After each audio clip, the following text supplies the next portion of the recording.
இப்போ நவராத்திரி வருதுங்க. நவராத்திரியில் பொம்மைகள் வைக்க முடியணுங்கிறவங்க வைக்கலாம். இல்லாதவங்க கவலைப்படாதீங்க. பெண்கள் எல்லாருமே அந்த 9 நாளும் துர்கா, லக்ஷ்மி, சரஸ்வதி, துர்காவோட அஷ்டோத்தகம் 3 நாள் சொல்லி தங்களால் முடிஞ்ச பிரசாதம் வச்சு விளக்கேற்றுங்க. அதே மாதிரி லக்ஷ்மி அஷ்டோத்திரம் எது தெரியுதோ சொல்லி பிரசாதம் வச்சு விளக்கேற்றலாம்.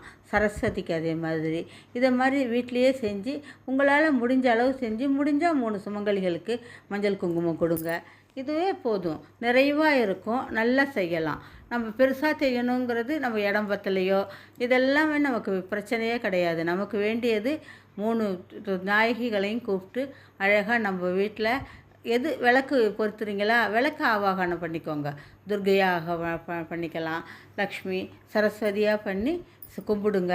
நிறைந்த செல்வம், மன ஆரோக்கியம், உடல் ஆரோக்கியம், நீண்ட ஆயுள், நிறைய செல்வம் கிடைக்கும்.